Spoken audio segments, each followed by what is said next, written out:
কাঁচা আমের নাম শুনলেই তো জিভে পানি চলে আসে। আর যদি হয় টক ঝাল মাখা আম ভর্তা, তাহলে তো ক্ষুধা না থাকলেও খেতে ইচ্ছে করে। হ্যালো এভরিওয়ান, কেমন আছেন সবাই? আশা করি অনেক ভালো আছেন। চলে আসলাম আরও একটা নতুন ছোট্ট ভিডিও নিয়ে। আজ তো এই পিচ্চি বাহিনীদের আবদার মেটাতেই আম ভর্তা করতে বসেছি। বিকেল হতে না হতেই সবাই এসে হাজির, আর সবাই মিলে বায়না ধরেছে তাদের নাকি আজকে আম ভর্তা করে খাওয়াতে হবে। আর এমনিতেও আমের সিজনে বিকেল হলেই তো মনটা শুধু আম খেতেই মন চায়। তাই তো সবার আবদার মেটাতে আম ভর্তা করতে নিজেও বসে পড়লাম, কারণ আমার নিজেরও তো এটা বেশ পছন্দ। তবে সবাই মিলে একসাথে যতই খাই না কেন, স্কুল লাইফের ক্লাসরুমে বসে একটা আম সবাই মিলে ভাগ করে খাওয়ার মধ্যে যে মজাটা ছিল, এভাবে অনেকগুলো আম খেয়েও সেই মজাটা আর পাওয়া যায় না। কি আর করার, এখন যেহেতু আর স্কুল লাইফে ফিরে যাওয়া সম্ভব না, তাই এগুলো নিয়েই খুশি থাকি। আর সবচেয়ে মজার বিষয় হলো, এই ভর্তা খেতে বসলে মানুষ একটু বেশিই খায়। আর একটু ভর্তা দাও তো, এই কথাটা না বললে যেন খাওয়াই অসম্পূর্ণ লাগে। কাঁচা আমের এই টক টক গন্ধটাতেই তো জিভে পানি চলে আসে। আম ভর্তা করা পর্যন্ত অপেক্ষা করাটাই মুশকিল। আমি তো আম কাটতে কাটতে বেশ কয়েকবার খেয়েছি।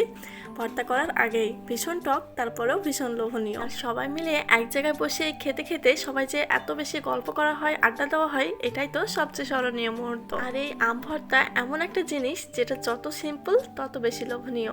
এই স্বাদ তো বোঝানোর মতো না, শুধু অনুভব করার মতো। আজ তো এই আম ভর্তা করতে গিয়ে মনে হচ্ছিল কিছু খাবারের আলাদা একটা ক্ষমতা আছে, শুধুমাত্র গন্ধেই মন ভালো করে দেয়। কাঁচা আম কাটার পর সেই টক ঘ্রাণ, আর সাথে কাঁচা মরিচের ঝাঁঝ, উফ, বারবার যেন জিভে পানি চলে আসছিল। অনেক কষ্টে কন্ট্রোল করতে হচ্ছিল। ফল দিয়ে যে কোনো ভর্তায় এত বেশি মজার হয় যে ভর্তা বানানোর সময় আমি প্রত্যেকবারই ভাবি, এত অল্প উপকরণ দিয়ে এত মজার একটা খাবার কিভাবে হয়।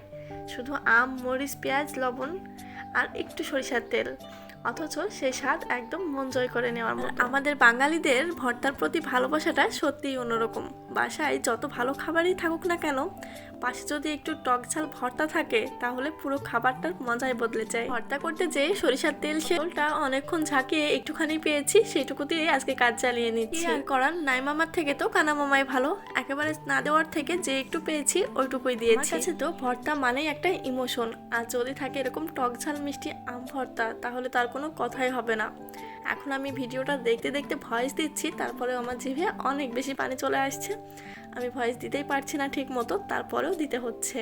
তো এই পর্যায়ে আমি একটু টেস্ট করে দেখেছিলাম, তো দেখলাম ঝালটা একটু কম লাগছে, তাই আরও কয়েকটা কাঁচা লঙ্কা ভেঙে দিলাম। তারপর মাখানোর পর উফ, টেস্টটা যে দারুণ এসেছিল সেটা তো বলার মতো না। চা আমের এই টক স্বাদের মাঝে একটা দুষ্টুমিও আছে। প্রথমে মুখ ফুসকে যায়, তারপর মনে হয় আরো একটু খাই। শেষের দিকের এই ঝোলটা খাওয়ার জন্য তো মারামারি বেঁধে যায় সবার মাঝে। আর আজকে ভর্তা খেতে খেতে আমরা তো অনেক বেশি মজা করছিলাম যে আমাদের ভিডিও তো ভাইরাল হয় না, তো ভর্তার সামনে নিয়ে একটু মনোযোগ ধরি, তাই তারা ফান করে এরকম করছিল।